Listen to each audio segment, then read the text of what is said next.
Hey everyone, hey and welcome back to yet another episode of Battle Rap Resume. This is your host Tom Quee. Thank you so much for joining me. Before we get to today's guest, someone that I'm very excited to have back on the show. Huge fan of this guy, and was a great episode as well. So yeah, at Battle Rap Resume, if you want more episodes, if you want to follow the show, if you want to go about news of the show, you want to see old episodes, that sort of stuff, please get in contact with me on there. Please also like the Facebook. I'm trying to push the Facebook a bit more. Is it useful in today's age? Like, posts seem to have such little traction. I don't know, maybe I'm being just a pessimistic guy with like 100 likes or so. So please add to that on the Facebook page. Also get in touch with us, battlerapresume@gmail.com. Also, if you want to support the show, if you enjoy the show, if you want to give back, patreon.com/battlerapresume. You can check out sort of exclusive episodes, previews of upcoming content, stuff like that. If you just want to give back, it's greatly appreciated. Patreon.com/battlerapresume. But we'll get into the guest today. It's a Don't Flop champion. Sol, how's it going, man? What's happening? You all right? I'm great, man. I mean, where do we start? Okay, so what have you seen any great battles lately?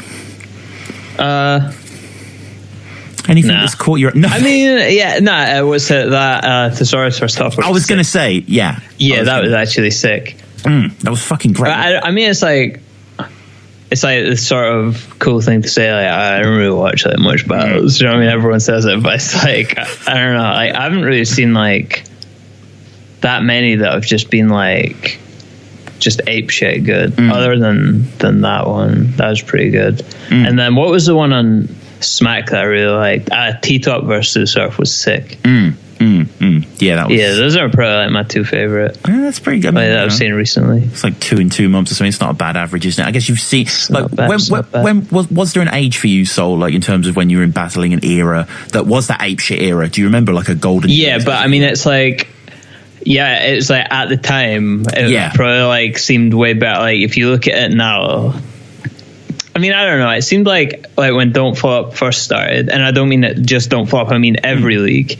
It was like every single battle that got released was just like seemed like it was so fire because you were sort of coming off the back of the only real written battles being like from Smack DVDs and that.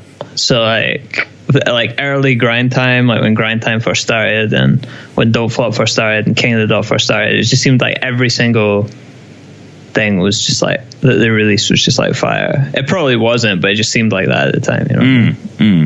Yeah, I kind of had this weird stalkerish memory of you, Sol, but I remember following you on Twitter back when you were Too Wisdomy. Is that right? Was that your old handle? Yeah, it's my old handle. Yeah. Back in those days, or whatever. And the reason I remember it is I remember just following you and following. You know, when you get into Don't Flop and you follow all these people who have their Twitter handles on the page, and it's just like, oh yeah, cool. Like, you know, it's just kind of just quite. Twitter is, I'm sure, like one of the most genius ever names for things. By the way, just like one of those sort of spot on puns that's aged. I don't know. You know, it's still quite insatiable. Kept it as I respect it. But there's something also charming, Sol. Am I right in like Kruger 7? Just like Kruger, I like Kruger 7 because it's just got a number after it. I'm like, it's not like Kruger 146 or whatever, right? Where it's like where it's like he probably tried Kruger 1, Kruger 2, and then just like typed in random numbers to get to 7. I'm guarantee he went 1, 2, 3, 4, 5, 6, and then finally got 7. Yeah, it's very very Kruger-esque, isn't it? Very fitting, yeah. But I'm trying to catch my train of thought now. We're just going on to the different sort of battle monikers. But yeah, when you're getting in and when you're following the twits and stuff like that, I remember following you on Twitter and you just posted this battle. You just posted a link to it and you were just like, this battle's crazy. And I was just like, of course, I'm going to watch this. And it was Big T versus Sue Surf, actually. Yeah, sick battle. Yeah, amazing battle. Interesting that you mentioned Sue Surf just earlier because obviously his influences. But yeah, that is... I mean, is that one of the best? Definitely one of the best Smack in terms of environment as well as quality of writing. It's just, probably like top 10. Yeah, I'd say it's definitely in with a shout at being like top 10. Yeah, it's a sick battle. Yeah, it is an incredible battle, and it does kind of play testament because I feel that I get what you're saying about going apeshit over battles and stuff like that. Like, there are occasional guys who come through and whatever, but I think it was like in my sense in that era when I clicked on that tweet, I was getting into it. I was maybe a year or two into it, sort of thing. So it was just like everything was so new. Like leagues were new; they were kind of foreign ground. Where I don't know who X Factor is, or you know what I mean, or Carter Deems, or it's just But now it's just these. I guess that's why the Topper battle was so good because no one's seen Topper in fucking 7 years. He's like crystallized. Yeah, I sort of like vaguely remember. Well, I knew him. I knew his name.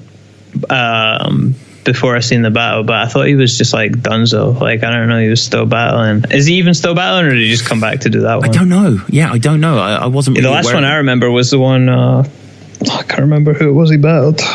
Reverse Live or something. Yeah, he did battle Reverse Live. Yeah, he also battled on King of the Dart in 2013. So it's not like he's necessarily. Oh, when? I missed that one. Yeah, Isaac Knox. I haven't actually seen it either, but it's that Christian guy, isn't it? Yeah. The guy battled Carter Deems and a fair few others. But it was he battled mostly on grind time. But I heard an interview on Dirtbag Dan show, great interview with Saurus and Topper and the guys and stuff.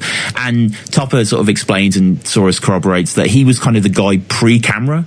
Like, he was the guy sort of like, 2001 sort of thing, when this thing just wasn't documented. He was the guy to beat him. Well, like Tourette's and that. Yeah, exactly. And kind of like, it's mentioned in this Saurus battle as well, isn't it? That he's beating him, 2 times. There's some like Tourette's battles on YouTube. Yeah, there are some, yeah. I but think it's just not many. Yeah, I mean, there are some of his Tourette's stuff on there, yeah. Shimoko from 2007, like, we're going pretty ancient in the grand scheme of things. But let's get back to you, Sol. And the last time we spoke, the Raptor battle had went down. We discussed that kind of extensively. Prior episodes and stuff like that. But fair to say, I mean, especially considering how busy you were prior, there was a fairly long break between Raptor. I mean, there was a big break between Caustic and Raptor, do you know what I mean? It was like 6 months. And then after Raptor, I don't know, I wasn't really on battling, like, when I battled Raptor, really, like, just wasn't really feeling it. I think, the Caustic thing, like, and the sort of fan reaction to that, I was just kind of like, kind of like over it and shit. And then obviously you're sort of tied in to do like title matches where you're still the champion. That, so I was like, all right, well, I'll definitely do the Raptor one. And after that, I was just kind of like, kind of whatever. But I got offered like quite a few battles, like in the interim, like, but yeah, I wasn't really feeling it. And then some of them I literally just flat out couldn't do because of timing. And then some of them it was just like, I don't know, man, just wasn't really feeling it. What were those? And then I probably shouldn't say in case like they get made before I still in the pipeline. But no, fair enough. No, they're good battles, and they are battles that I would be interested in doing, like, for sure, at some point down the line. So it wasn't like it was like so beneath me that I was just like, whatever. They were good battles, but they weren't the Gibbo crop. Yeah, exactly. But I just wasn't really feeling battling at that time. And then I didn't even have a birthday battle booked until like 3 weeks before, when like a couple things fell out. And then they hit me up and they were like, do you want to battle Quill? And it was like 2.5 weeks prep or something. And I was like, fuck it, yeah, why not? I'll do it. Do a quick like 1 round there. And then good, enjoyed that. So got the Cojay one, just an unlucky one. And then I was gonna not do one until the birthday because I just wasn't really feeling it. But then obviously got the opportunity to battle at home, which doesn't happen very often. So thought that would be an enjoyable experience. Yeah, I mean, we'll definitely get to that. Like, I want to kind of dissect. You're so lackadaisical, Sol, and sort of you went from this battle to that, but you just delivered, I mean, the aggression, the intent there is just kind of, and that's to say, you came back with Quill, which we'll get onto shortly, but you also did the doubles battle. Like, is that mentally sapping going into 2 different modes, or? Not really. I mean, like, the way it came about was like, Pedro was seeing a girl up in Scotland, and then he was like, yo, do you want to come chill? And then I went through and chilled with him one day. And he was like, yeah, do you want to do a 2 and 2? And I was like, yeah, sure, sounds good. I don't really care. Like, I mean, like, if, you know what I mean? If I was going to be battling, I guess, like, I can't even remember what order it got set up in. I actually think the 2 on 2 thing was first. Right. But then I was just like, yeah, sure, that'd be fun. Do you know what I mean? Because it's just like, it's one of those ones where it's not really like your proper, like, sitting down and thinking like, strategically and all this nonsense. It's just about like, it's like a day 2 sort of 2 on 2 battle type thing. Well, I mean, you did something similar, didn't you? A 4th birthday with Definition. You're right, but I wasn't battling on that card. Like, I didn't have a solo battle on that card. Right. And that was like, but it's similar in a sense that you still we had like 4 days prep, and it was like kind of not really like the way you'd approach a solo battle. So yeah, I don't know if it was mentally sapping. It was like a bit stressful for me, just trying to like, because a lot of the time Pedro would change what he would say like when we were practicing. Right. So like it would mess up like triggers and that in your head, you know, because when you're doing like a round, it's like you remember the next bar off what the last bar was. Yeah. So it was almost just like remembering like, well, what's for it, it's like remembering 12 4-bar verses pretty much. Do you know what I mean? Like, because there weren't very consistent triggers, but yeah, it was fun, dude. I mean, it just is what it is. Like, I don't think they took it, or like Danger and Chilla took it very seriously, and we all just sort of had fun with it, and yeah, so it wasn't like too stressful. No, I guess not. It wasn't like a high intensity kind of, you know, doubles matchup. It wasn't like make or break battle. It was one of those ones that Don't Flop can do where they just do these matchups and you're just like, what? You know, but it's like, it's a day 2 battle. Do you know what I mean? Yeah, no. And I thought it was actually a pretty good battle, to be fair. Yeah, I thought it was like pretty good fun. Yeah, I mean, you know, it's very funny actually that in that battle, basically introduces you and Pedro, you know, as sort of the most unlikely team of all time, both in their own right are Don't Flop legends, which I think, you know, is very true as well. I think, you know, as fans, it was a very nice thing to see you and him team up. Yeah, probably pretty accurate description as well. Yeah. And fun though. I like Pedro. Yeah, oh yeah, hell yeah. I mean, yeah, it's just kind of... I mean, like, as a person, he's a really cool person. He seems like he would just be like mad to hang around with. Like, it would just be too much. Yeah. But outside of battles, he's not like just mental. He's like... I have a conversation with him. He's a pretty cool guy. No, that's cool, man. I love the idea of you two just chilling in Scotland somewhere, just like, you know, agreeing to this battle. It's just interesting scene. And Danger and Chilla as well. I mean, Chilla had, I don't know if, no, Danger wasn't part of Double Impact, but Chilla was. He teamed up with B-Magic against T-Top and Briz. So, you know, this whole sort of 2-on-2 wave, like, how do you interpret that? I don't know. I think 2-on-2s are sick, but it's like, I think like fans of like, because obviously there's battle rap fans and then there's like fans of leagues, right? So there's like fans who are like Don't Flop fans, like who like you can't talk to them about like URL battles or like grind time battles. They're lost. You know what I mean? They just watch Don't Flop, and that's like fine. There's nothing wrong with that. You know what I mean? Watch what you like, but what I'm saying is like there's URL fans who don't watch like any other league. Do you know what I mean? They don't know what the WRCs even are, probably, like some of them. And so this might be like their first ever exposure to 2-on-2s. Might have been fucking Averb and Hitman against whoever it was they battled on Don't Flop. Yeah, and then they were like, Cannon, yeah, those two. And when they were like, and they were just like, oh, this is sick. This new idea of 2-on-2s. This is insane. Why did no one think of this before? Sorry, they battled DNA and K-Shine. Sorry, they battled. Right, yeah, that one. Yeah. So, they're just like, this is insane. Like, no one's ever thought of this before. And then I get popped. So then URL's like, all right, let's just fucking do a whole event of them. People seem to like it. So, yeah. I don't know. I guess it's just a new format to them. So they're like hype about it, I guess. Yeah, URL, I don't know if you saw, I know, I appreciate you said earlier, so you don't necessarily follow battles as much, but Born Legacy 5 just got announced today with some really cool battles. And one of the things they did in the card that I thought was quite original, sort of play on the 2v2, was there's got a 2v2 on the card, the only one on the card, and it's made up of sort of rising stars. Like, you know, there's no real, they're all sort of rookies, I suppose, in that terminology. And like, you know, which ones? Who's it? It's Snake Eyes, Ryder, Jack Boy Main. Who else is it? And these new names are so weird. Yeah, Soul is so simple, isn't it? But, yeah, I suppose so. But I mean, as a concept, I guess it might flop. You know, it might be too much amateurish in the ring, and it might but it could be quite an interesting idea. Yeah, do you know what? I've caught like a couple of the 2-on-2 battles. The only team that I was really like feeling was that Tay-Rock and Sue Surf. I thought they were sick together. Yeah, gun titles. Everyone else is just, and T-Top and Briz were all right. But every other team is just like kind of dead. Like it's too much like stage showy. They're like doing dance moves and like choreographed dance moves, and that. It's all just nuts. Yeah, I mean, yeah. Like, what's going on here? No. I mean, the apotheosis of that is Steams and Chess, who for some reason turn into a helicopter mid-round, and like Steam straps Chess to his back. This is all real. It's on the URL battle and sort of spins around like I don't know, like the president's chopper or something. It's ridiculous. That's not just like the most absurd thing.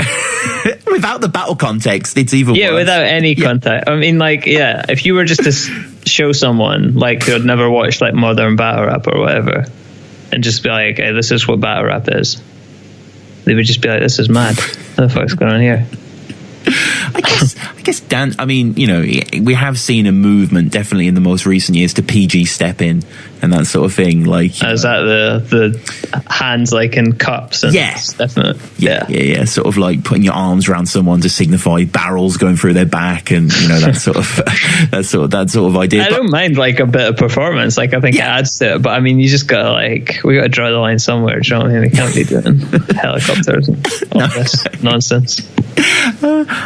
So yeah, the Chiller Danger battle was, you know, an excellent, really good battle as well. And I mean, you know, they get some good bars. So sort of they mention Pedro and the fights that he was in. You know, Split Profits, I believe it was. One of the guys from there. Yeah. I mean, sort of crazy, really. And you know, they sort of say we'll get to rub it in on top like Rogaine. And Chiller turned to the crowd. It's like, Rogaine bars, get with it, man. And I'm just like, he's selling it. And it's some good stuff. You know, Pedro got smacked so many times for the fans, it was like he's fighting Katana. Yeah, that was a sick bar. Yeah, really. And then followed up with Soul. I imagine, you know, you hear a lot of name flips and stuff like that. And this bar's ubiquitous in battle rap, regardless of the sort of Soul participant, where you basically have, we get a Soul changing bodies and snatching souls quicker than Shang Tsung. Yeah. Dead. I mean, it's just kind of that. You know, I mean, the thing is, you've got to look for original references. Like, I think that's one of the reasons that, you know, I really enjoyed the Real Deal battle, which we'll get onto in a little while. You mentioned Alice in Chains, which is just, you know, huge fan of that band, and that was just a sort of, you know, it's kind of weird, isn't it? A reference gets made to something you like, and it makes it instantly better, but it really does. Yeah, that was 24/7 had the best one. Did he reference Alice in Chains? Yeah, okay. He had like this sick multi. He said just because, you know, like the lead singer Lane, where he just he died. Yeah, he says you'll spend the rest of your career out of your lane like Alice in Chains. Oh fuck! That rhymes like perfectly. Like, in his accent, it's filthy. Yeah, that's fire, man. I mean, they were such a heavy band, like, and not in a sort of screamy kind of sense. Like, it really, they use the two voices like it was like a heroin trip, and it's very Daisy sort of music. It's it's a fucking it's really good stuff. So yeah, and you say I think it's Down in the Hole you mentioned as well. So yeah, a fucking crazy track here. So unfortunately, coming off the 2-on-2 with Pedro, with Pedro, just skipping the Quill battle, Well, I figured me and Quill had sort of already touched on it, but we can touch on it. Oh, have you? No, I didn't even realize. Yeah, no, I mean, I didn't say. No, we can skip it. No, I mean, we have done it. I mean, we get you know, that's all good. I mean, let's just talk about it quickly, because I just watched it recently. Obviously, went through it with Quill as well. Great fucking showing from both of you. Yeah, that's what I wanted to hear. Yeah. Just fishing for that. It's like, come on, you can't only talk about the 2-on-2, man. Give me a break. From Aether. Oh man, yeah, that would be revolts, definitely. So thank you. No. Really good. And as I said in the Quill episode as well, it was the kind of severity, the angles that I thought were absolutely fantastic here. The way you sort of played out this, you know, say he wasn't going to show up. So even the Seuss angle that you begin with, similar to the Dot Mob angle you start with Real Deal, you just start with this odd kind of thought. Like, you know what I mean? It's just kind of like, I think that's like the best way to start battles, honestly. Yeah, it works. It works like really well if you're going first or second. It's just like super safe. Like, because if you go, usually like they'll end their round on like a haymaker or whatever, and then you can just like be like sort of like bring the crowd like back down or whatever, and then sort of like create your own sort of reaction arc or whatever, instead of just coming in and burn out, but they're already like burned out from their one, and then if you go first, it's like sort of ease people in and stuff. So I think it works really well. And, you know, a lot of this material is contextual at the time, which is so good. Quill was coming off this sort of firestorm of controversy in the battle rap sphere, so really it was nothing. But, you know, in our small world... it wasn't Watergate. No, it wasn't. It was the Myverse incident and the Blizzard, you know, him sort of coming up and you kind of twist that. Is that something that you really consider in your verses? You sort of think, okay, what's happened to this person recently? What can I do there? It's like, yeah, normally, but it's like with Quill, it was just like such a no-brainer. I even say it in the battle, it's like that's predictable, but with Quill there ain't a boatload of angles. There really isn't like much on Quill that you can do. So it's like just sort of, it's one of the things I was like sort of worried about going into the battle. Well, not worried about, because it's like, fuck it, if he wins, he wins. It's just whatever, really. But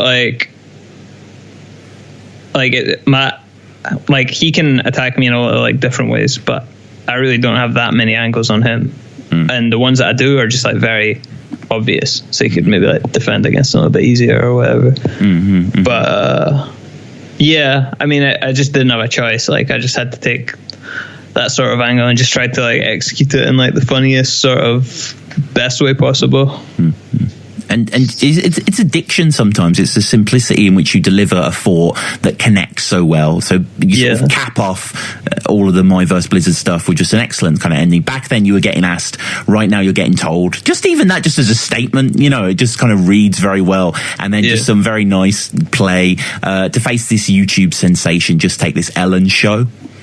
Yeah, that was, I wasn't really feeling that one. Yeah. Like, I wasn't really feeling that as a punchline, but do you know what it was? Like that was one of the ones where I wrote the setup first. Right. And it was like, yeah.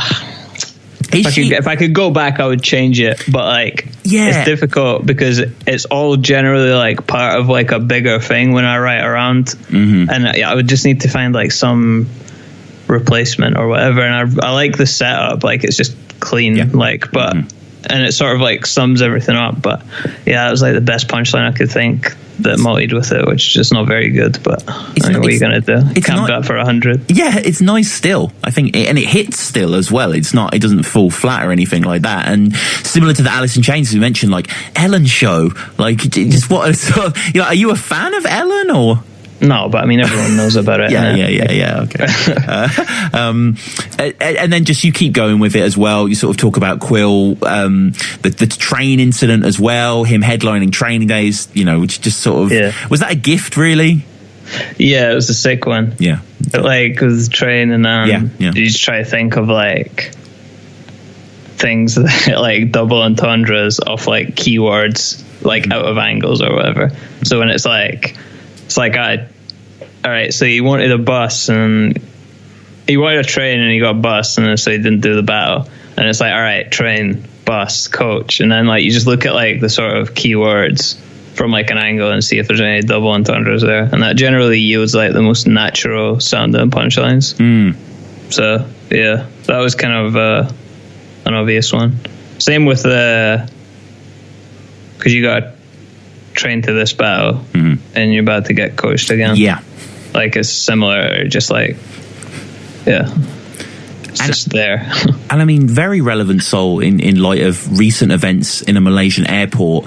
Even Kim Jong's impressed with this kid from the West. Yeah, sick. Yeah, fucking. I thought of that bar when I was watching BBC News recently. I was just like, oh yeah, Soul spoke of this divide. Black Sabbath eat a bat sandwich.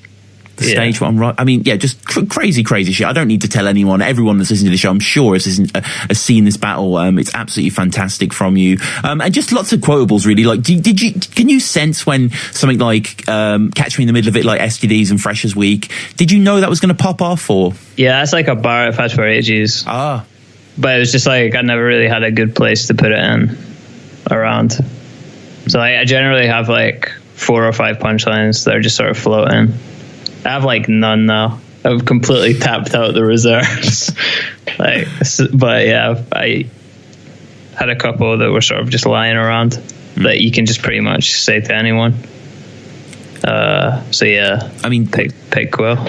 Shaky with the triple dot like Facebook Messenger. Yeah, that was pretty good. Yeah, that was. I mean, a treasure trove. Like, I'm always one for the Resident Evil bars as well. When you mention Soul and Tony, S-Class, T-Virus, like, that's fucking...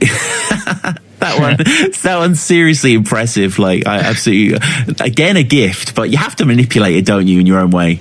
Yeah. That one's like less obvious. I think that one you need to actually have like a sort of in-depth knowledge of Resident Evil. That was a hard one to write, actually, because there's like so much information that you need to condense into 4 bars. And then like the punchline, you can't even use like the first line of the first half of the 4th bar to like do any more information, because it's to set up like orderly face off. Like Silent Hill is just like there's no space for more Resident Evil information. So it's just like, that was a tough one to write, but probably worth the effort. I like that one. Yeah, I absolutely love that one, and because I am a big Resident Evil fan, or I should say, I don't know about you, Sol, but I'm more of sort of an early fan of like the sort of, the first couple of games up to Brave. The most recent ones have just been dead. Yeah, I mean, like, I haven't played a console game in absolutely like forever, so I couldn't even like talk to you about like what the most recent one. The most recent one I played was. It was one, I think it was the one that they said was like mad racist, where it was just like 5, African zombies. What was that? That was 5. Yeah, no, it was 5. Yeah, I'm pretty sure with Chris. Yeah, it was shit. Not even like awful. The racist, not even like the racist thing, but it was just like a shit game. Yeah, no. It stops around 4. 4's probably the best one, because it kind of had the action elements or anything like that. But I don't know if you've seen number 7. Actually, it's like it's completely like revamped the whole mode of the series. It's weird. I'm not gonna lie, I literally only play like PC games now, man. I'm fully converted. I think it's on PC actually, Sol. Yeah, but it's not the sort of thing you would play. Not really, man. I'm more into like strategy games and that now, slower paced stuff in my old age. I think we spoke about Civ last time, actually. So, and Alpha Centauri I mentioned as well. Heretic just hit me up for about like Civ 4. He just got Civ 4. Oh, nice. So he's asking how the fuck you beat that game. So. Yeah. And it's full of these reminiscing video game bars, orderly face-off like Silent Hill, as you say. Great to see the Kingdom Hearts bar. Yeah, that's like one of my favorite games as a kid. I fucking love that game as well, man. Sora. Yeah. Just sick, Sora, yeah. Sort of like... it was always a shame because the Keyblades you got were really good, but you always got a stronger one each world, so you could sort of go back and play with the more interesting ones. Yeah, exactly. But yeah, no, that was the soundtrack as well to that game. It was just it's just sick. That opening piano music on the menu. Yeah, it's so like, fucking iconic. Wistful. Like, yeah. It really does make you yearn for this weird Disney world of like just sort of, That's the thing about like old games, like the music and that just like sticks with you. You know what I mean? Like like literally everyone knows the fucking tune from Ocarina of Time or whatever. Yeah. Everyone knows it. Sick. Yeah, it's fucking iconic stuff, man. Iconic stuff. And the closer here in the Quill stuff, like one of the things that I said, Sol, is you can have these flourishes like the Resident Evil or Big Body Bears, or you know what I mean, these indulgences that aren't really indulgences in that sense. They connect really well. And you just have the real talk, the grown man bars, so to say. How can you compare us in the way that we grind 12-hour coaches, 6-hour trains and 8-hour flights? And this is all dependent, I suppose, on us knowing that you're from Scotland and it's kind of a far way away and you've been here for so long and stuff. And it just, the concreteness of the lines tied in with that sort of contextual awareness just makes the whole section explosive. Yeah, thanks, man. I'm glad it like went over like really well. Oh man, it just London, Bristol, Brighton, from a place up in Fife, had to pay me on travel, had to take what was mine, and then the whole sort of you got a pack on your back. Like it was a sort of reach is totally the wrong word, but you got to have a little bit of backpack rappers, don't you? A little bit of knowledge. Yeah. But I mean, I got a fucking nation on mine, and to have, obviously you're correct when you say that. No one's going to dispute that, but it's a very sort of like heroic thing to say, isn't it? Yeah, it's just like, try and have like every battle like have something that's like sort of iconic. Do you know what I mean? Like you have like. I mean, like the Raptor battle and that, like, well, even like you look at the C major battle and the Raptor battle, like how many times has like my bars from those battles been like parodied in other battles? Yep. You know what I mean? So it's like, I like having stuff like that people can like take away and parody, and it's actually like memorable. And generally, it's not like the most complex thing. It's just like just telling it how it is. So try and have at least one of those every battle. Yeah, and I don't mean to hijack the term because I realise it's kind of pregnant with connotations, but let's say like battle rap memes, i.e., kind of like bars. Yeah, I know what you actually mean. Yeah, and like snake emoji, that's probably the biggest meme so far that I can think of. Yeah, I mean, in battle rap, in Don't Flop at the moment. Yeah, at the moment, yeah. There's been like bigger memes. You know what? The real deal one, the fucking, I'll beat the shit out of Cortez and have my son beat the shit out of yours. That shit got parodied to fucking death, man. Yeah. But I was like back in 2011. Yeah. So that shit was a massive meme back then. What else has there been sold? Do you remember? Fuck. What? There was something from the Ilmac. Isn't damn homie gets said quite a lot? I don't know where that's from. Yeah. Back in. But that's from like an actual track, though. Oh, okay. Yeah, I'm trying to think of like. There's a few thesaurus things that are mocked, but I'm trying to think of something similar to Snake Emoji. If you can think of something, comment below, because we're going to kick off to another great battle. This is a battle that maybe a lot of you listening haven't seen. I would urge you to go onto Viewpoint and to search. Mad right now. He mad right now. Mad right now. Yeah, that's going to be the biggest meme ever, right? That's true. My bad. Sorry. No. Shit, I'm glad. No, that's fine. So yeah, go onto Viewpoint and search for Souls Round, search for his Cojay round, because obviously it's the Cojay battle. But before it was known as the Cojay battle, it was known as the Double L battle, which, similar to the sort of Pedro team up against Danger and Chiller, had that kind of element. Like, this is a bit different. Like, it was a bit different, wasn't it? Yeah, we were meant to battle years ago, though. Me and Double L, like, around the time, I think 2015, early 2015, we were meant to battle. But I was doing something in Canada, and it was like the date for the Double L battle was like 2 weeks before, and it just didn't work. And it's just been something that's just kept getting put on the back burner or whatever. So. Yeah, it wasn't like a surprise to me, but I imagine like the fans, like, it isn't a battle you'd really think would happen. But I think it's like a really good battle. I think Double L is sick. Yeah. Like, so I thought it would have been a really tough battle, you know what I mean? Yeah, it's a great shame it didn't come together. I mean, when it got cancelled, like, I had like 2 rounds or something written. I think 2 full rounds, and I was working on my 3rd. And then they got cancelled like 8 days out. Oh, yeah. So then they replaced it with Cojay, and obviously wrote that whole battle, but what are you going to do? I mean, have you just attributed this sort of Zen attitude to it now? Does it still bother you? I've never been no-showed before. Oh, right.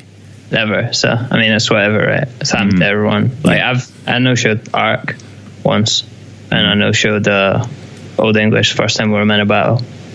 But the Old English one wasn't really my fault. That was public transport's fault, honestly. Just something that people don't actually think about, the logistics of getting from Scotland to England. You're reliant on public transport not cancelling and not telling you the wrong times and stuff like that. Yeah, so. I think I remember, Sol, again in sort of volume 2 of me being stalkerish on your old Twitter. Is it correct that you were meant to battle C Major before the title match somewhere? No, me and C got pushed back because, like, me and C was meant to happen. Didn't you miss the train? On the battle no. Me and C was meant to happen on the event that I battled Arc on. Right. Okay. But it's just like everything just got like pushed back one, kind of. Do you know what I mean? Okay. Interesting. Yeah. So then we did me and Arc on the battle. Me and C were meant to happen on, and then me and C at Checkpoint. So you get into the Cojay rounds, which again is on Viewpoint. Definitely check them out. You should put them on YouTube, man, just to make them a bit easier to get a hold of. I mean, it's out there. If people really want to find it. I mean, I don't think it's going to be like a fucking blockbuster. You know Still, man. I mean, if you type into Google Soul versus Cojay, I'm pretty sure. Right. Yeah. Let me check. A second. Yeah, no, I'm sure. Just more people should see it, as they're going to hear shortly. It's fucking great. Yeah. If you type in Soul vs. Cojay on Google, the first result is a link to a forum post on RMBVA. Oh, nice. Where someone uploaded it to some weird third-party website. I don't know why they didn't just upload it to YouTube. They thought I was going to file some complaint or something. I don't know. Yeah. If anyone wants to rip it and upload it to YouTube and put it on their channel, I'm going to, man. I'm going. Fill your boots, mate. Yeah. It's all yours. Thank you, man. Thank you. I'll split the point of assent with you. You kick off by saying in the Cojay battle, just to quote yourself, you say you're going to do the Cojay rounds. You don't have any use for it. Shout out to Cojay. Sent me the bars. They're decent, but 3 minutes worth. So anyway, is the reason you didn't have any use for it directly linked to the fact that it was only 3 minutes? No, I mean, I just wasn't really on rescheduling. Right. I think as a reason for cancelling the battle was just, I don't know what the fuck it was. Like he had the cold or something. Like he lives in Manchester, do you know what I mean? It's just, I don't know. I go back and forth on it when I think about it. Sometimes it like kind of pisses me off, but like other times it's just like, whatever. Do you know what I mean? Yeah. It's like, but I think he lives in Manchester and like all the travel's already be arranged and all that. It's just like, come on, mate. But whatever. I mean, he couldn't do the battle. It's whatever. I mean, I don't really want to reschedule the battle anyway now because it's just sort of like, it's just dead. There's no like reason for me to do it. It was like a replacement battle in the first place. Do you know what I mean? If it wasn't a replacement, realistically, me versus Cojay probably wouldn't happen. Do you know what I mean? It's not like they would set up me versus Cojay as like a battle. Maybe like sometime in the distant future or whatever, but like not anytime in the near future. They wouldn't have set that up. So, I mean, in terms of like rescheduling a replacement battle, it seems a bit like mad. So right. It's just like, yeah, whatever. So I just figured like the bars are like so personal for Cojay as well. Like if there was anything in there that I could like recycle, I mean, there was like a couple bars that I could have recycled and used for someone else, but not enough to warrant not just being like, fuck it. People have bought tickets to the event based on the fact that, or I'd like to think some non-zero number of people bought tickets to see me or whatever. So I was just like, all right, I'll just put the battle out. Yeah, it's a shame, man. I was at Revival 7. I saw yourself there, actually. Met you there, mate. Yeah.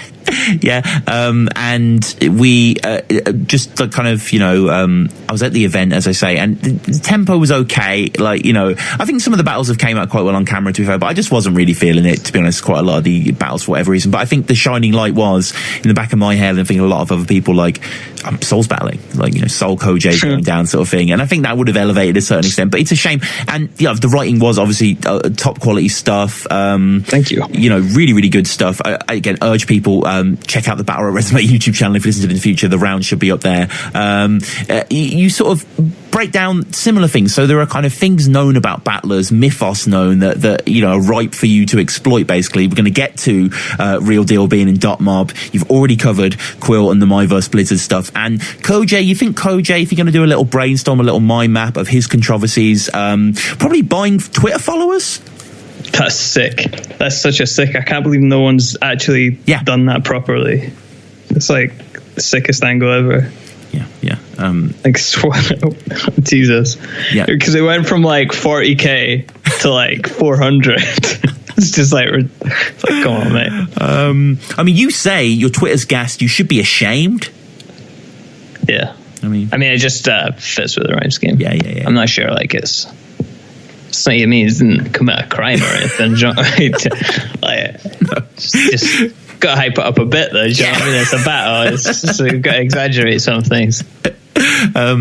You talk about kind of clicking on his page and seeing the 40,000 is mostly kind of foreign, nothing names. Why would they know about the fucking launch EP? Like, Russian followers, you're getting put in your place. Yeah. Not bad. I mean, good. Just fit with the rhyme scheme. So. And similar to the Raptor stuff, you have the kind of the attack of sort of their personal being. You start off by calling him a shady, slimy rat. Sick.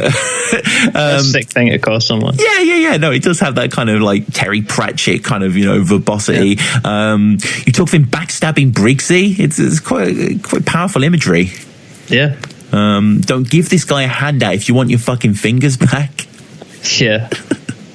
And then closing off the Twitter angle with you can buy followers, you just can't buy a following.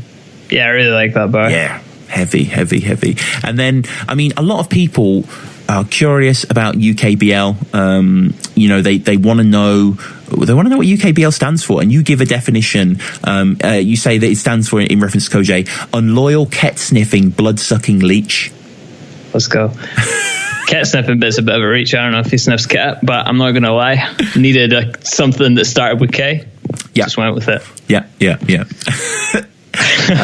And then just a really, I love this image. Like, if this was sort of, I don't know, I can almost imagine Oscar Wilde saying this, which is kind of like a bit of a mad compliment, but he's running out of other people's backs to put daggers in. Yeah, like saying he doesn't have the space on his waist, like, because you would store daggers, like, like in terms of like sort of fantasy, sort of like roguish characters have like their daggers on their waist and that. So he ain't got space on his waist to be the champion, because he would have to put his daggers on other people's backs. But running out. It's fucking hard, man. Fucking hard. Yeah, I think Oscar Wilde said, "Real friends stab you in the front." Which is sick quote. Pretty true. Yeah, in battle rap as well. You get into UKBL, rather than humorously abbreviating it, you get into the judging system. You question its veracity. You ask who came up with it. That's one that that's one of those ones that I wrote like with an idea of how I was going to perform. Yeah. So it's like when I did it to the camera, it was kind of like, this isn't that good, but like. It still works. Yeah, it's just like, who even come up with this judging system? Yeah. Come on, man. You say don't trust him, and one of your reasons is because of his Twitter following, which I think is really nice hark back. Like, it's great that you recorded it and we get to talk about it, but in a sense, it's just, it would have just popped off. Like, this material is really strong. I think it's good to do like callbacks and stuff. So I'm seeing like stand up all the time. Like, use that technique. Pretty much every good stand up will like have a premise at usually like the 5, 6, 7 minute mark, and then like call back to it at like 30 minute, 35 minute. That's true. And people are like, I remember that. So I think callbacks are a pretty good fucking technique. Yeah, definitely. Again, just elements of the writing that I really like. Detonate your resting place. Desecrate your grave with any shaky skin is shaking. So again, a kind of callback to sort of your physical description of you. He says that he hit you up for a battle on UKBL. Yeah, I mean, I assume that's what it was about. But that one went in the unanswered file. Marcus unread. Mentioning Frasier at the end. Personally, I fucking love Frasier. I love Frasier as well, man. I know it's such like a white guy thing, but I fucking I know love what you Frasier. mean. I don't give a fuck. People, it's like when you say you like Friends or whatever. Yeah. But I used to fucking love Frasier. My dad like showed me it as a kid. I was like, this is so sick. Hell yeah. The plot lines are just fantastic. Like, it's really because it's like episodic, but it has like a plot line. I think the plot lines are generally a bit better than Friends. Yeah, I would argue. But they're both like episodic. Yeah, they have some. I mean, there were episodes of Frasier. I don't know if you remember the episode in season 1 where basically they're in the cafe and Niall says to Frasier, "Are you happy?" And then they just talk for half an hour. Like there's nothing else. That's a great episode in the episode, but that. And it's just like, Kelsey Grammer. Well, there's other scenes. Yes, it cuts away to reasons why. But it's just this long form sort of, it's just very, it's just fucking, it's really great. A lot of their ideas for their episodes are like really smart.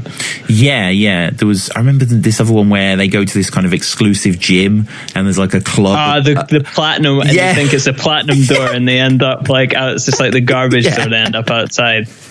Yeah, and they're in like gold robes and like cucumbers on their eyes. What a metaphor, dude. Yeah. It's rich. And I mean, finally, just before we get into the bar, I always remember the radio play one was really good as well, when they sort of all play the different characters. But more like Niles when he switched his marriage, ditching Maris. Switched his marriage, ditching Maris. Like, you're happy with that one, right? That's mad. Right, yeah, it's a pretty good one. Yeah. Went from an American bitch we never seen to a British bitch we wish we hadn't. Yeah, because like... Yeah, Maris, you never see Maris and Frasier. No, you don't actually. Yeah, but they actually had like meant to shoot it, but then they just didn't that got to a point and we're just like the descriptions just got so ridiculous of like what Maris looked like that it was like we can't even cast her now. Do you remember the episode of Simpsons where David Hyde Pierce was in it as Sideshow Bob's brother, building the dam? Fuck.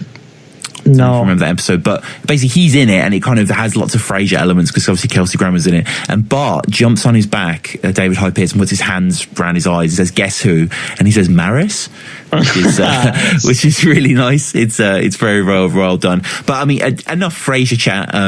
It's devastating of a round, really. You know, I mean, you're very proud of it, I imagine. Yeah, I thought it was a pretty good round, man. I was pretty confident that I was going to win the battle. So it's just unfortunate that it never really came to fruition. But what are you going to do?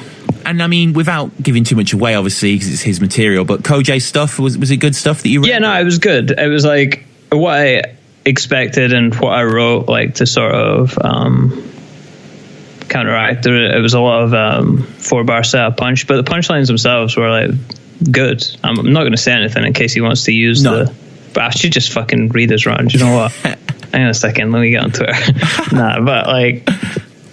They were good, man. He had some really good punchlines. I mean, without giving too much away, final question. Were there 9 or 10 soul name flips within the bars? There weren't that many. There were maybe like 2 or maybe 2, 3. Okay. I mean, don't get me wrong. I love Cojay. Had him on the show. You know, he's an absolutely brilliant battler. Like his Yunnan and his Briggsy clashes are just intense. Like, yeah, Cojay is a sick battler, man. That's why it's a shame. But what are you gonna? No, he's real great. But the guy loves his name flips. I mean, he's good at them. Like he's really he loves the name flip. He's infatuated with name flips. But yeah, shout out to Cojay. It's always great to have him on the show. But get to the final battle against Real Deal.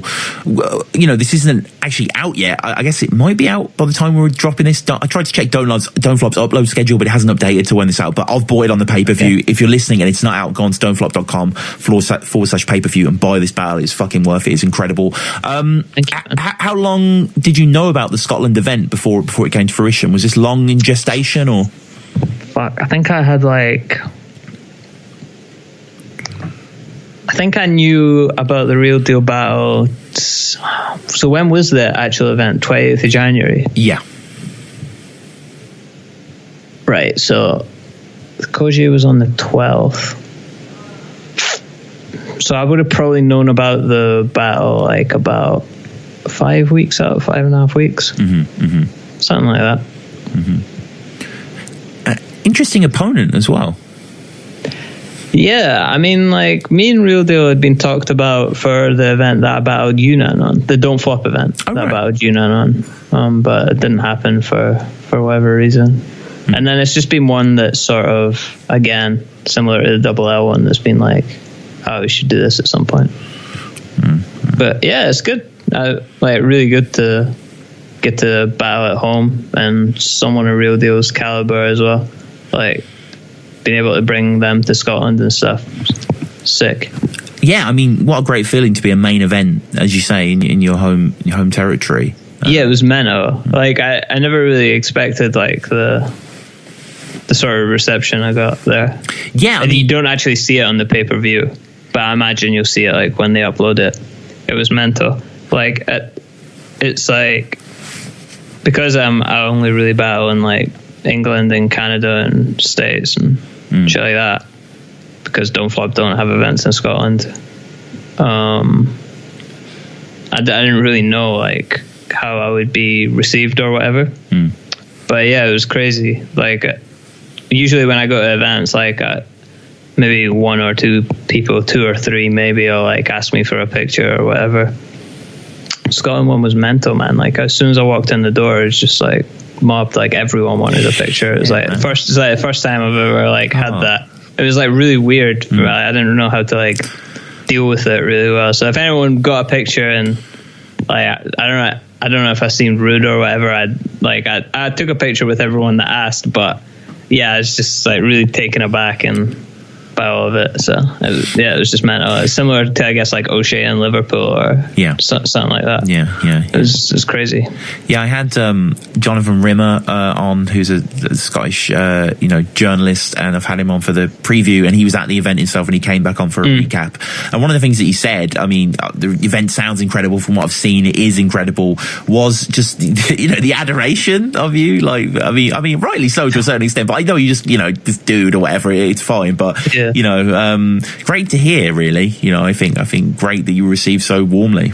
Yeah, no, I mean, it was like an amazing feeling to be like received that warmly. But yeah, just strange for me because like I don't really see myself as that guy. Do you know what I mean? Which is sort of in my head, I am. Do you know what I mean? I'm not like a fucking celebrity or anything. I'm just a fucking battle rapper. So, and I'm like very aware of that. So whenever people like treat me like I'm more than just a guy who calls people names for a hobby, it's just like strange. Do you know what I mean? Like, but I don't know. It's probably different for other people. I think a lot of people that got into battle rap later got into it like for that, because they wanted to be like seen as someone within like a small insular scene.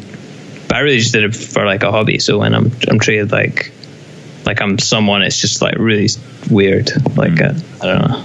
It's not I don't like it. It's just strange. Yeah. No, that makes sense. The real deal in Dot Mob angle, which we teased earlier, as you say, callbacks are the key to structural integrity. There you go. Had you considered this? Like, what was your thought process going into this? Early on, was it like, I'm going to start off with the Dot Mob stuff, or? Nah, the real deal battle is like probably the hardest battle I've ever had to write in terms of like actual difficulty in writing it, because there's just no good angles really. Like the only angle that's like immediately accessible is a teacher angle, but I mean I didn't even really use that angle. I mean I referred to him being a teacher, but there wasn't any angles about like, oh, you're a teacher and this is why that's lame because you're a battle rapper and you do. I didn't really do that. There was just like, I would call him a teacher, but it would generally be to set up like a punchline about it. It wasn't like an angle or anything. So like, yes. And I tend to be like pretty angle based in general, like in my approach to battles. So it was like so hard to write. So yeah, the Dot Mob one was really the only thing that about him that hasn't just been like completely done to death. So I thought I'll start with that. And yeah, I sort of just did all my angles in the first round, and then the second and third round are really just like punchline-y rounds, I guess. But yeah, those are fun to write because you're not like constrained by like angles or anything. But yeah, you talk of you talk of him being about as Dot Mob as Moss Prob. Yeah, I think that's a pretty good multi. I had to check because it was one of those ones where I clocked it. Like I thought that someone else had said it. So I watched the Ogmios one and fortunate they didn't say it. So lucky. You talk of originally he was in the crew with Fresco and Roan, or at least affiliates with, and now is with Rex and Moog. Me and my friends had a gang too when I was 7 years old. When I was 7, like the way you bark that at him is excellent. And you go, I love how, I don't know if this is purposeful or not, so inadvertently perhaps, you go back into the Tony D battle. Which gets mentioned a lot against Tony, Real Deal, whatever. Shocks mentioned it, probably most recently. It comes up from time to time, and you kind of regain some of his honor by flipping the angle that Real Deal did on himself with Dot Mob. Like it's very creative stuff, mixing these two sort of Venn diagrams of angles, and they come together in a nice way. Yeah, it's an interesting like parallel, really. Yeah, or it can at least be like framed as a parallel. Do you know what I mean? Like saying that. Yeah, basically he said that Tony D's like the token black guy with all the white guys, but really you're just like the token white guy with all the black, you know what I mean? So it's interesting. I mean, I'm a sucker, we mentioned this before, so I'm a sucker for The Wire. Great that you have the Bubbles Burst bar here. Slept on. With the, Slightly so, but you know, there's a couple of slept on ones. Like when Real Deal references the day the music died. Like when he did that, I was like, no one's gonna get that. Like that was sick though. No, it was a sick bar. Don't get me wrong, but it was like one of those sort of. I don't know if that's even gonna. And then you go from sort of this, you know, classic soul kind of reference sort of game to, you know, House from a Flat. Couldn't move up because your house was flat. Like, because your house had a flat. Your house had a flat. Sorry. Yeah, I like that one. Right. Your house. Okay, I've literally just got that bar. Like, what, you just got the bar? I literally just got that bar because I always read that bar as, or heard it as, your house was flat, as in he literally lived on the floor, like as in. No, like he lives in a trailer. Yeah, no, like the wheel. His house has a flat. Yeah, like. yeah. Oh, not as in.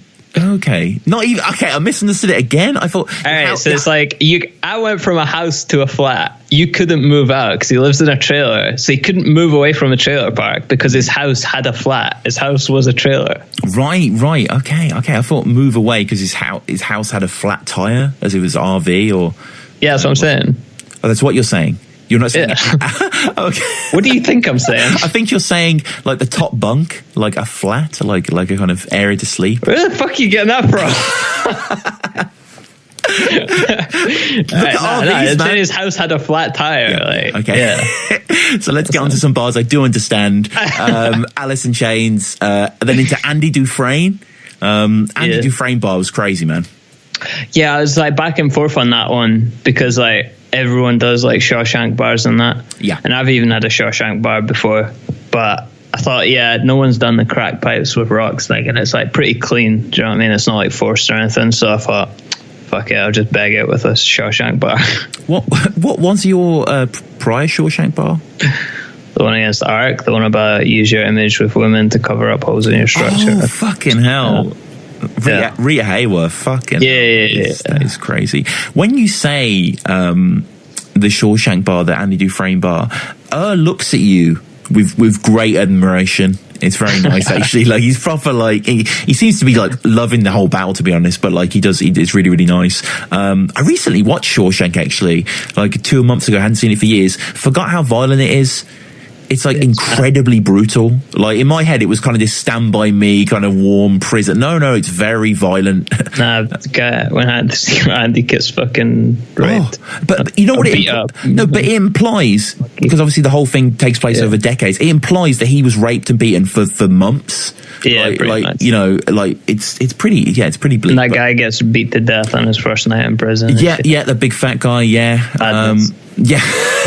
And then the guy who rapes Andy gets like stomped to death by that corrupt officer, and like, you know, it's, well, not death, but sort of, you know, near, might as well be dead. But shout out Frank Darabont and you know, all the short, which apparently was a flop when it was in the cinemas, and it was video that made it a success. So, oh really? Yeah, apparently so. Yeah, it came out at the same time as, I forget the films now, but two quite big films.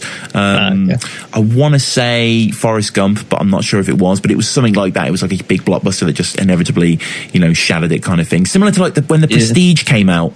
That was also the time of Borat. So, not gonna lie, I've literally never heard of that movie. What the fuck? The Prestige. What's that movie? Yeah, what is it? Have you not heard of it? Never in my life. Oh my god. Christopher Nolan. All right. Obviously you're aware of Christopher Nolan, like the Batman films and all that sort of stuff. Batman. I'm not like a giant fan of Christopher Nolan or anything, but this is definitely his best film, set in the Victorian age. It's about two sort of daring magicians trying to like outperform each other with death-defying tricks, and it's got David Bowie as Nikola Tesla in it, and it's all about sort of the foundation of electricity and doubling and spies, and it's excellent, man. Really good movie. Very twisty and turny. I'd highly recommend it. Like early Christopher Nolan, like Memento and Insomnia and stuff like that. Like, I'm not like a huge, personally not, I mean, Dark Knight was good, but it's not like my sort of thing. However, I thought Interstellar was pretty played out, but I mean, we'll get, I just flat didn't understand that movie. Yeah. I agree. Yeah. I'm not even gonna like be like pretend to get it. I have no fucking idea. Like, I could follow it up until the end, and then the bit where I followed it up until the bit where he's tapping on the thing, and she's like, I could understand it up till then, but everything from there until the end Like, I still don't understand what the fuck's going on. He was traveling through time because he loves his daughter through string. Yeah, it was just. I get it. I get it up until I get it.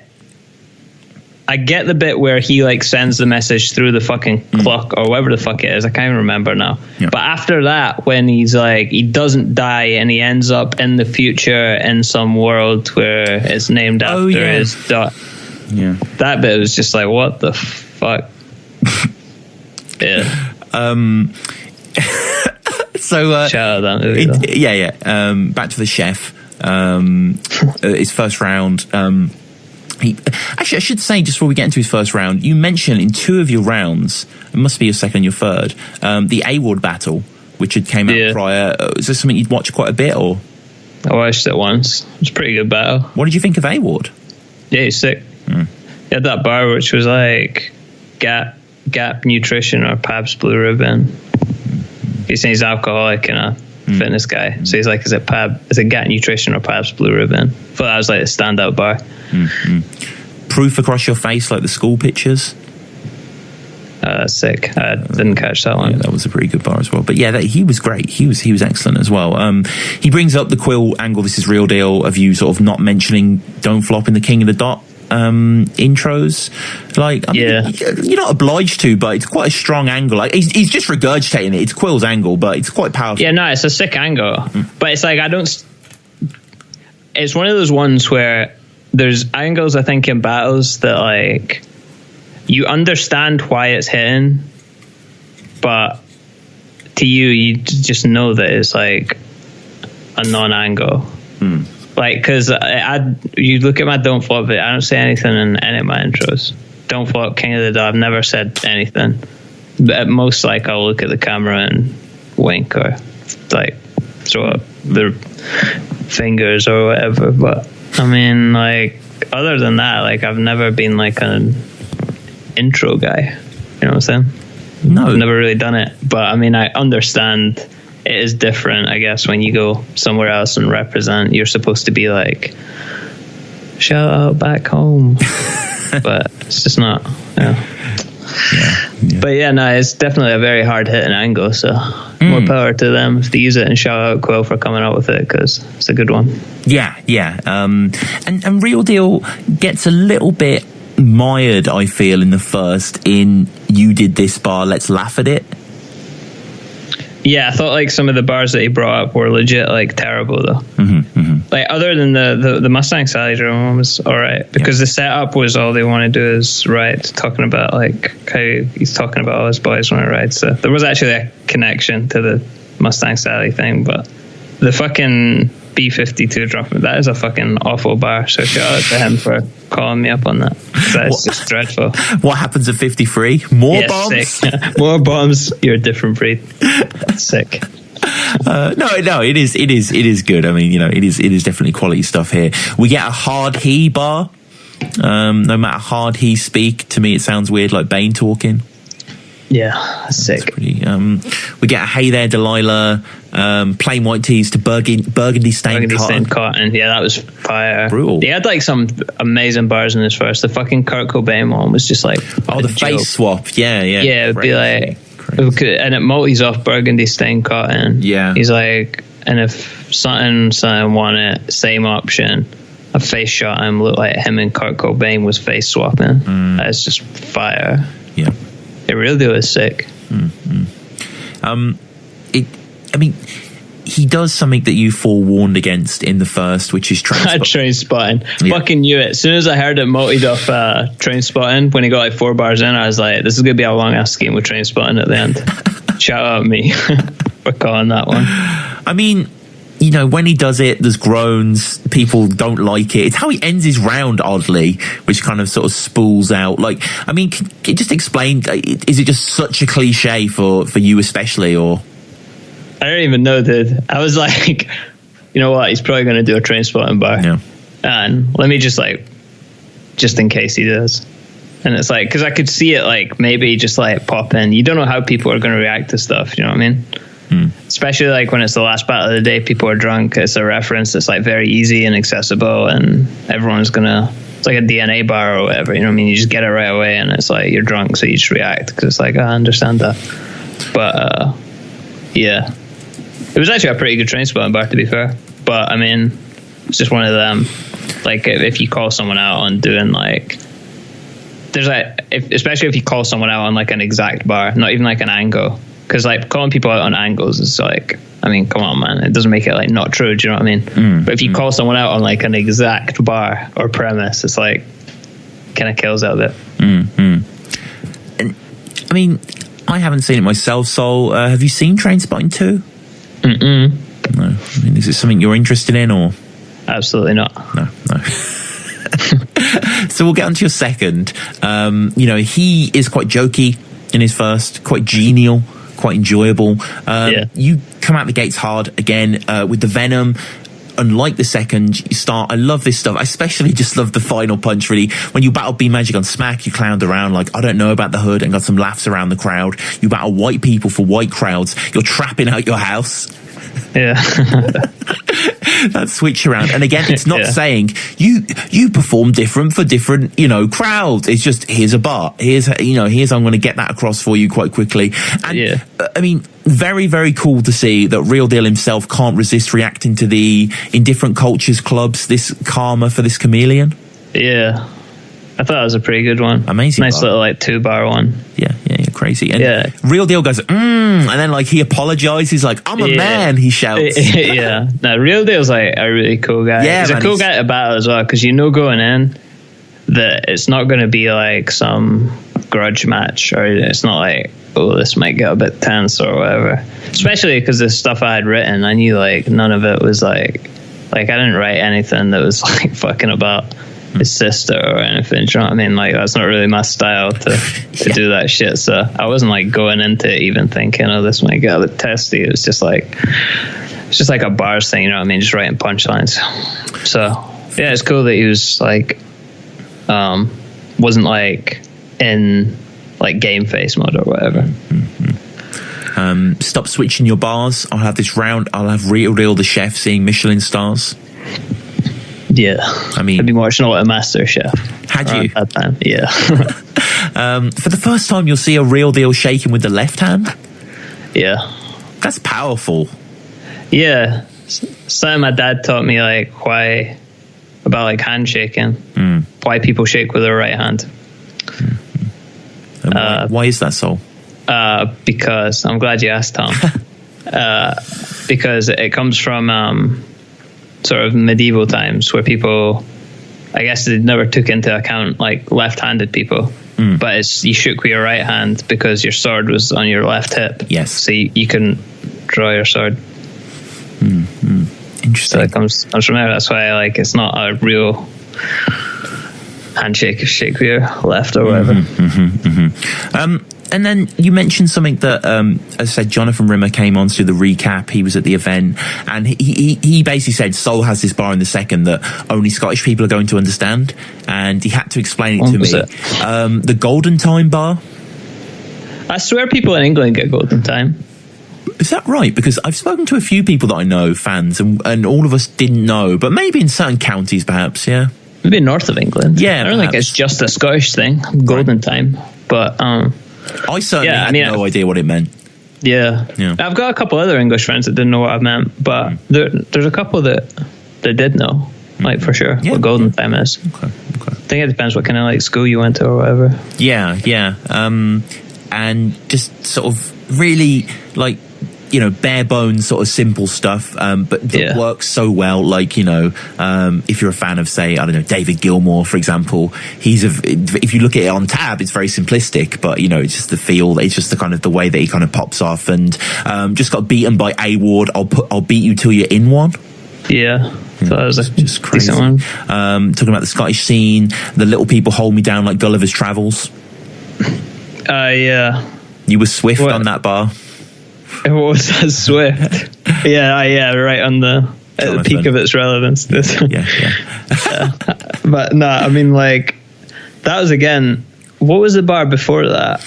I don't know. Because there was a punchline before that. It was like, Tan cussed in ain't enough of it. Oh, right. Yeah. I wrote that one, and then I was like, I've had there was two bars, and I wanted to make it a 4-bar. So I was like, all right, fuck it, what multis with it? And it was like the first proper noun or like thing that came in my head, like Gulliver's Travels. I was like, all right, there's probably a punchline in there. And fair to say, Real Deal in the second, pretty harsh angle of him sort of going on your girlfriend. I mean, you know, it's what it is at this point. I guess it is at this point. But you know, I know it's battle rap, bitch, or whatever, as Yunan says.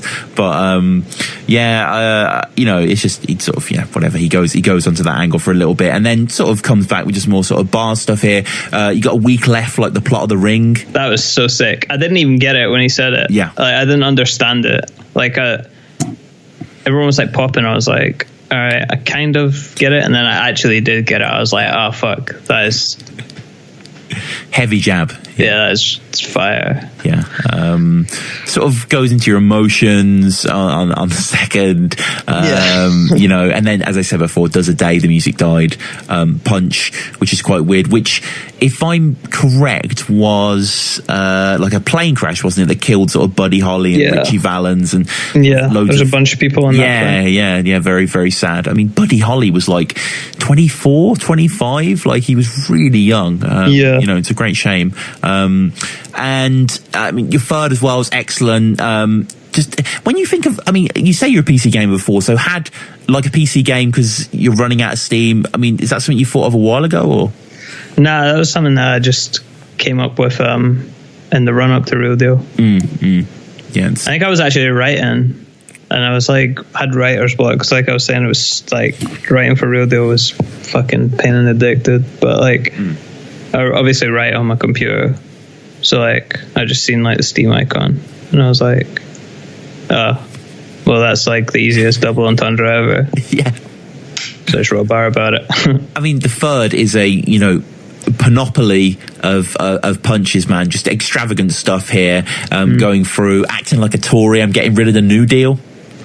Yeah, fucking crazy. That was one of the first bars that I wrote, I think. Hard. Yeah. Glasgow Kisses won't be underneath the mistletoe. I mean, the crowd run with you for that as well. You get like a reload of sorts. Yeah. Yeah, they're feeling that one. There's a lot of like Scottish references in there. Like, which maybe is a bit lame in hindsight. No, but at the same time, like, you know, I never get to battle at home, man. I mean, not lame in the slightest, definitely not, man. Very, very cool, and like I like it as an outsider as well. Like, I appreciate Golden Time might be relevant to some people, but it is still really good. And I mean, you know, an incredible battle. Like, you know, feeling good afterwards. Yeah, sick battle, man. Not mad at anyone who thinks he won. Think there's you could very easily make a case for it, similar to the Quill battle, and just a really good battle, man. Those are the battles I like to have, where no one gets killed. It's always nice to like get a sort of like just clean body or whatever, but ultimately, like, those battles, if you're just like clean body and everyone, like, you're just not battling people that are good enough. Do you know what I mean? You're just or they just didn't perform, and then it's less to do with what you did. You know what I mean? And more to do with them just like not showing up. So I think the best battles are the ones where both people just sort of show out, and it's a good entertaining battle that you can watch all 6 rounds from. So shout out Real Deal for doing that. Yeah, he delivered.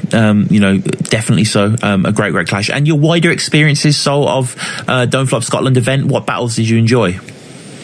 I liked Tony versus Respect BA. Hell yeah, it was sick. But I'm not gonna lie, like I only seen like from O'Shea and Evo onwards. So I seen O'Shea versus Evo, and that was pretty sick. I kind of thought O'Shea just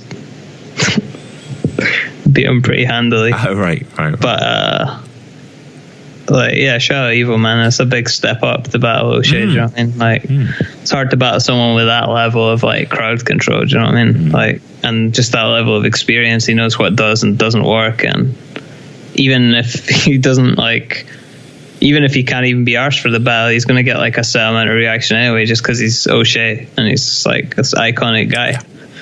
So it's a tough battle, but yeah, I just think O'Shea beat him pretty handily. And then Tony versus Respect is like sick battle.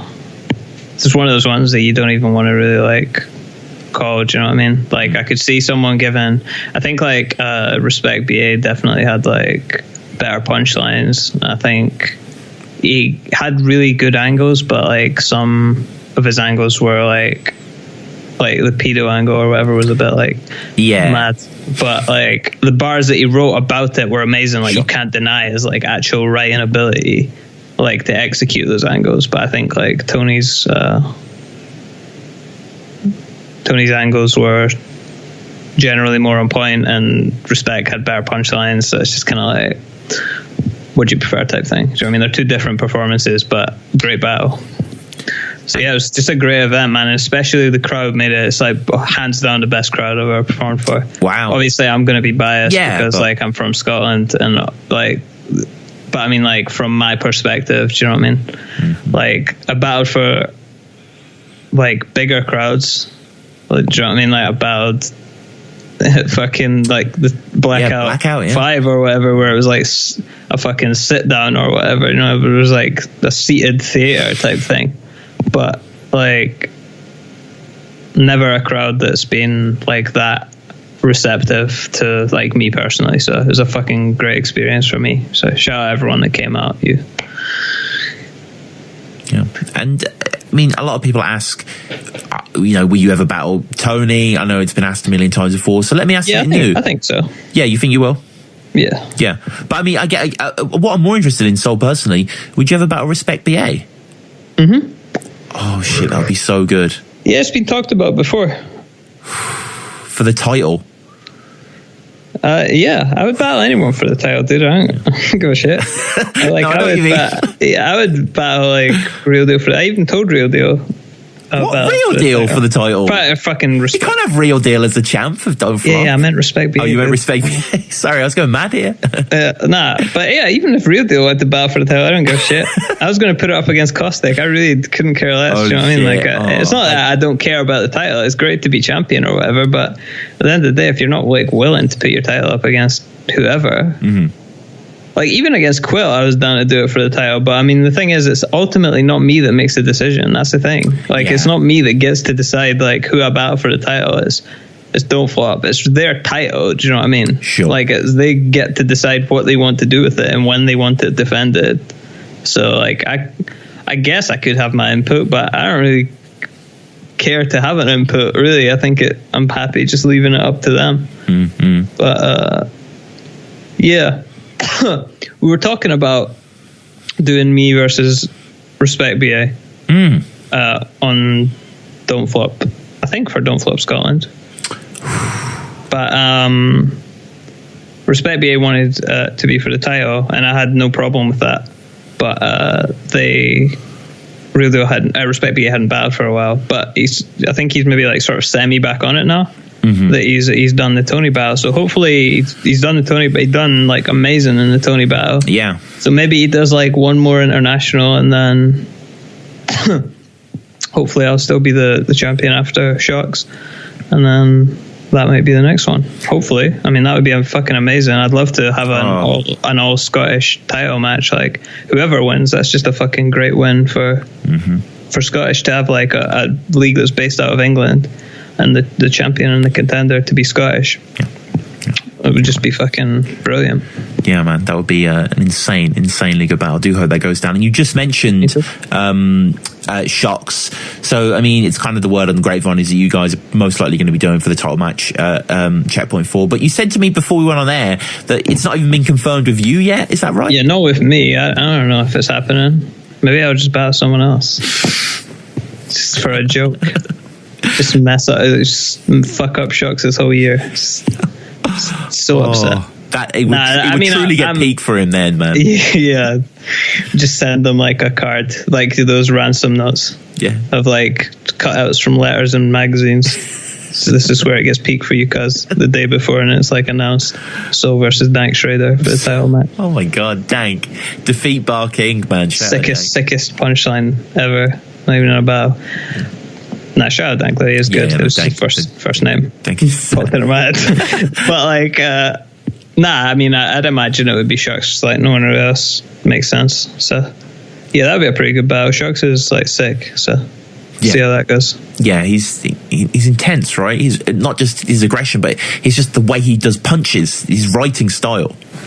He's a big teddy bear. Come on, man. I mean, he's a lovely guy. Don't he's get me a wrong. Lovely guy. Yeah, he's a great guy, but just sort of his battle persona, I should say. Then, yeah, it's hard to like write for that kind of stuff, because you can't just really like create a narrative or whatever, like, and then it's like, all right, nice, tell your little bedtime story. I'll just fucking have a room shaker every 4 bars or whatever. So it's tough to like beat that. But I think the only thing you could do is just match fire with fire. So I'm expecting this battle to just be filled with punchlines mainly. I think it'll be angles. It'll be a slugfest. Oh shit! Yeah, no, I can't fucking wait. Man, it's gonna be really, really. And exciting. that'd be good. Shucks is sick. I rate Shucks a lot. Yeah, Shucks is incredible. Yeah, no doubt at all. And I guess that brings us up to date. Really, at the time of recording this, obviously you haven't battled Shucks yet. The last battle was Real Deal. So if you listen to this in the future, hopefully Jed is still champ and he's gearing up for the Respect BA battle. But regardless, man, it's always great to see you continue to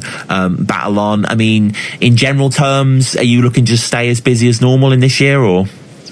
Nah, I think I'll do the Shucks one, and then maybe one in the summer in Canada. Okay. And then maybe one later, maybe like the birthday or whatever. I'm sort of overdoing the whole fucking 10 battles a year thing, man. I just don't have time for it anymore, man. So I'm down to be like one of those 3 or 4 battles a year guy. Well, yeah. Because like those are like the fans, you know what I mean? I seen Omac say something kind of interesting. He's like, you got to treat the fans like children sometime. You know what I mean? The children always want like the candy until they eat like too much of it and then they're sick. Mm-hmm. You got to treat them like, so you got to like give them the chocolate, but once a week or something. So yeah. Gotta like ration it, because I did like the 10 battles a year, and then by the end of it, everyone was just sick of me because it was like, another soul battle. There was one last week, sick. But it's just like, I think if you do like 3-4 a year, that's like a pretty good number. Do you know what I mean? Mm-hmm. And it's less like workload. It's better for the fans because they get to enjoy the performances more, whether they think it's better for them or not. It is. Do you know what I mean? So yeah. And I guess finally, how do people get at you? Social media? Are you still on Twitch, or? I've not Twitch streamed for a while, man. I was kind of over it, man. It's kind of hard to like. It would only really be worth it for me if it was like actually going to pop, and it would be like a secondary revenue stream or whatever. I might stream like. I don't know. Probably not, because I don't even really play Hearthstone anymore, so it's like can't even stream that. So it's just like, I don't know if I'm going to stream, but you can follow me on Twitch. I might like jump on there sporadically every now and then. So that's Twitch / Don't Blame Luck, I think is my Twitch. Okay. And then my Twitter is @SoulWasTaken. So you can follow me on there. Don't add me on Facebook. I'm not accepting friend requests anymore because it's been swamped with fake female profiles with the same mutual friend on all of them. Yes. Don't be that guy. Do not be that guy, because there's one guy on everyone's friends list who's the mutual on every fake female profile. Do yourself and your future self a favor. Just click decline. Soul, as ever, this has been an absolute pleasure, man, to have you on. Obviously, I'm a huge fan. It's been an honor and a privilege, mate. That's all mine. It's all good. So, thank you everyone for listening. Again, I'll just wrap up by saying, please get at us, battleraresume@gmail.com, @battleraresume, subscribe, all that good stuff. Please leave a review. Did you plug your Patreon though? My Patreon I'm going to plug, yes. Thank you, Soul. Patreon.com/battlerapresume. I don't know if it was too soon for the Patreon, to be honest with you, but money. That would be all. Yeah. But no, Soul, as ever, thank you so much, man, for joining me. This has been great. Yep. Thanks very much, mate.